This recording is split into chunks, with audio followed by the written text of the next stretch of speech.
Well, we're out here in a very high stress environment. A lot of violence in the neighborhood. Uh, we have so many deaths with our children and their families that we actually have grief counseling on site and post-traumatic stress disorder counseling. And it was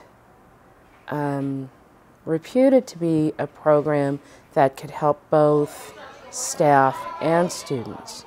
And we'd really done a lot of work for students, although we knew we needed more, but we hadn't really gotten into a plan that would help staff as well.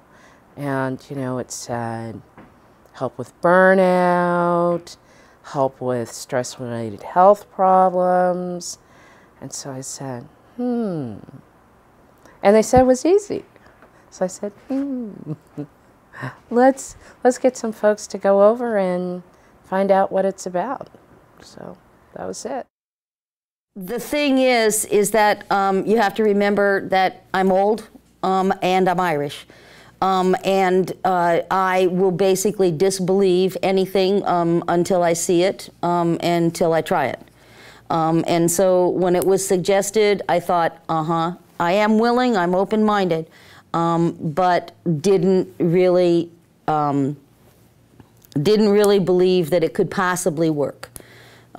Teenage students, 12, 13-year-olds, sitting quietly, not. But seeing is believing. And it's amazing. When I learned it, I know it was different because TM is just not closing your eyes. It's deeper than that. It makes you more, makes you feel better, makes you more energized, and takes away all your stress. And it really, really helps. Kids would get upset at nothing, or at least talking it out. It's more talk than actions. Instead of going to the fist, it's maybe long talking, but you see even that's dwindled down. And I think what happens is when there's less stressors in the air, or when people feel less stress, it kind of like pervades the whole place. So the adults feel differently. The stress is not gone, but we all feel differently. We act differently. The kids are acting differently. The school used to be like very loud. Now it's all mellow and calm, like just like how school's supposed to be. It's still loud, but it's like when you're in class, it's quieter than it normally is. Yeah. You pass by the hallways and you can't hear anything but the teacher. Now I like want to do my work, and like when I want to do my work, I get better grades when I want to do my work instead of somebody telling me to do my work. I can control my temper more. You don't have a temper. Well, I used to. You don't think she have a temper? Like if someone gets up in my face and starts like talking about me, I can ignore them now. But before I would probably like snap and be like, "Well, let's fight then." But now I can control it. There was one time I felt that, this is it. I was going to retire. I felt overstressed. But ever since then, the group of eighth grade teachers, we come together and we do meditation during our prep period, the 7th period. And it's such a relaxing thing that I actually look forward to it. Right after 6th period, I put my stuff away and I'm ready. I'm walking the hallway, collecting all the teachers, because after that 20 minutes, you just feel revived. I'm ready to go another mile. I'm less stressful at work. Oh yeah, that's what Mr. Takalo already taught us in school. My students also come in, what's going on with, why are you so happy today? I'm not moody anymore.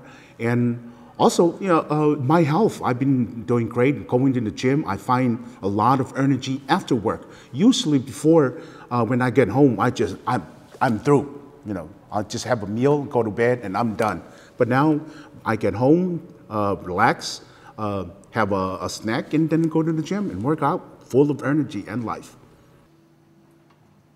We get to start our school day in a calm and relaxed manner, and we get to end our school day in a calm and relaxed manner. Another reduction we've seen in the school is in the number of referrals to the counseling office. You know, I don't know exactly when our peak was, but definitely before TM started. And since then, I don't know if it's because the teachers are feeling less stressed and they can handle the crises more effectively in the classroom, or if the students are feeling more of a sense of calmness within themselves or acting out less. But maybe it's a combination of the two things. But you know, we've definitely seen a change in the number of referrals to the counseling office, which of course is a positive thing and allows me to have a little bit more free time to do some things that I should really be doing and not handling this many crisis situations. So I'm a principal of a school where people donate things, and someone donates a book or a computer, it has a life of its own, and then after that it's no longer relevant to the situation. It kind of goes back to the proverb about teaching the man to fish. If you give him a fish for dinner, he's had dinner, but if you teach him how to fish, he'll be able to go out and get his own fish. And I think that's what this program is able to give to kids.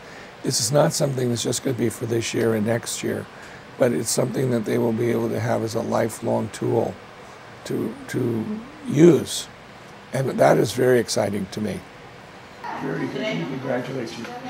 I could spend $200,000 at outfitting a computer lab for my school, and it would have a shelf life of X number of years.